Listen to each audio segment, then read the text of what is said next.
即刻講一下屬鼠嘅朋友喺2026年你哋嘅生肖運程。屬老鼠嘅朋友，今年咧喺2026年，我哋叫丙午馬年呢個時間咧犯咗沖太歲，刑沖害破排第2位。沖係指衝突、流動、不安，諸如此類啦，鬥爭咁解嘅。咁所以咧，我哋叫做呢種嘅犯沖太歲咧，其實嗰個心理感覺會比較強烈嘅。即係其實人每年都可能都同人有衝突噶啦。即係意思今年特別容易招惹呢啲人。即係譬如我平時都係搭巴士、搭地鐵咁揸住個嘢嘅，今年唔知嗰條友咧係咁，唔知係咁撞埋你啊，個婆啊揸車碌到我隻腳咁樣，特別容易招惹呢啲事情。咁今年我哋叫做心平氣和啦，容易有衝突。以前咧冇犯太歲嘅時候，你有衝突，你據理力爭嘅話咧，你唔會輸啊，據理力爭啊。但係 even 今年你哋據理力爭啊，理由喺自己度，但係咧有機會輸啊，輸咗咩咧？可能輸咗俾人哋話你啊，點解唔就阿婆啊咁嗰啲嘢咧，俾人擺上網啊，心理壓力大啊，咁呢種衝就會形容得比較緊要啲。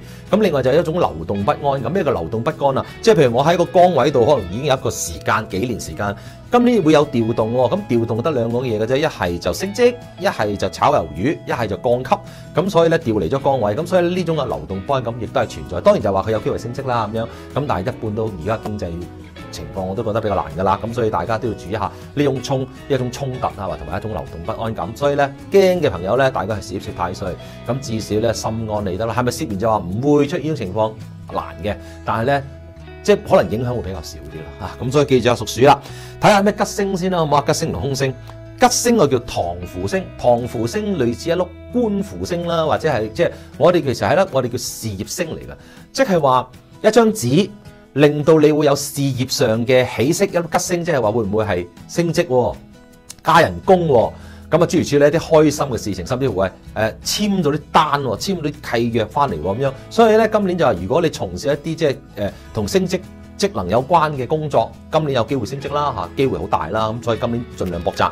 咁如果我今年有 sales 嚟喎，簽咗大單啊，做地產又好啦，或者做保險都好啦，簽咗大單翻嚟嘅話咧，咁亦都係直指呢樣嘢㗎。咁所以今年進取啲啊，可以喺工作事業上方面進取啲。但係如果你話我唐符星，我係一個普通嘅工作嚟嘅，即係可能我就係廚房度炒下餸啊，咁啊或者我係做家庭主婦啊，甚至乎我係一個貨車司機啊，可能升職同我完全冇關係嘅話咧，咁唐符星對於嚟講就冇乜認真太大影響啦，即係佢唔會為你帶來財運，唔會帶嚟升職運嘅話，咁呢一唐符星一笑置之啦嚇。咁總之就係另外一粒叫天廚星，天廚星亦都唔係好多人影響，不過咧家庭主婦一定會有啦，即係話譬如我日日都要煮飯嘅，今年唔知點解咧特別多人去賞識你所煮嘅嘢，啲仔女以前都成日彈三彈四嘅，今年唔知點解咧，即係可能你自己改咗啲手藝啦，或者因為天廚星嘅出現咧，令到你對於煮嘢方面有一種所謂新嘅諗法，而令到咧佢哋欣賞咗樣嘢。當然就如果你係從事飲食界、廚房工作或者創意一啲餅糕點諸如此類嘅嘢啦，咁你今年係一個時機嚟嘅。咁所以就如果你今年從事飲食，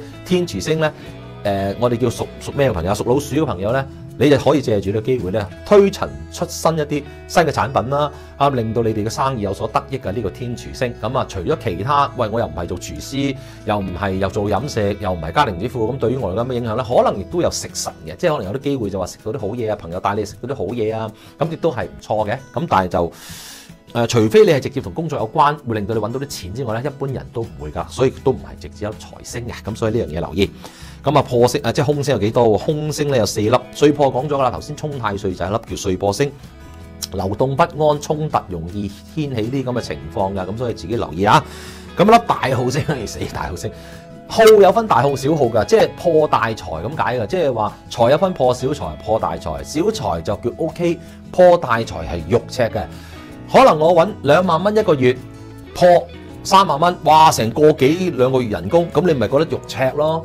咁但係譬如我係揾有幾百萬身家嘅，破嗰1-2萬我濕濕碎嘅，咁就唔會㗎啦。你有幾百萬身家，破嘅可能係幾十萬或者100幾十萬㗎。咁所以咧係唔同人佢哋嘅大耗，佢哋嘅定義都唔同。咁所以自己留意就話，與其如果係一種我哋完全唔清楚嘅情況下破，即係譬如話跌冷電話個洗衣機無啦啦壞咗。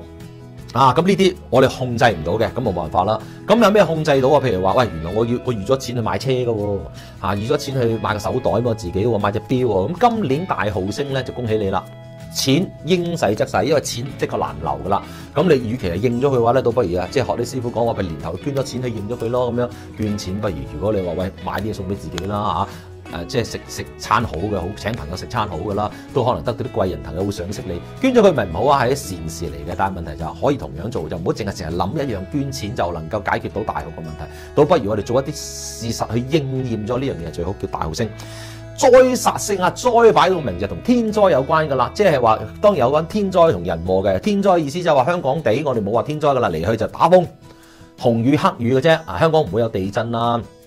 唔會有啲咩冰雹嗰啲㗎，即係冰雹都可能少啊！即係話咧，但凡遇到呢啲災而導致咗啲有財物嘅損失或者損傷嘅特別容易，咁所以就話屬老鼠嘅你哋，總之今年遇到一大嘅風球啦，3號開始或者8號啦、9號、10號啦，或者紅雨黑雨咧，盡量少出街啦，因為特別容易招致財物嘅損失或者意外㗎。咁所以咧呢啲嘢就叫災煞啊，佢就唔會話係俾人呃就叫災煞。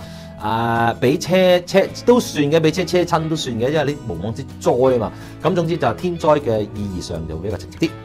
天哭星，即係話咧今年好容易遇到一啲事情，令到你覺得好唔開心啦，好 depress 啦，最好沮喪啦咁樣。咁所以咧呢樣嘢大家都要留意，就話係特別容易有機會遇到呢啲事情，而導致你嘅心情會特別差，而導致你會諗埋一邊，所以咧可能唔開心成個月啊、2個月啊，可能有機會破財，而導致你唔開心咯。俾人呃咯嚇，好多時好常見嘅，身邊開始陸陸續續好多朋友俾啲電話騙我呃嘅錢已經講緊唔係3萬5萬，可能係10萬、20萬我都聽過嚇，呃30萬我都聽過。咁啊跟住咧兩公婆跟住嘈啦，跟住就可能家庭開始嚟緊有出現啲裂縫啊、破裂啊、離婚收場咁樣一個電話。咁所以咧呢個同大號星又扯上關係，又同呢個天哭星，咁啊會唔會係同一樣嘢我就唔知啦。咁大家係自己要小心去諗。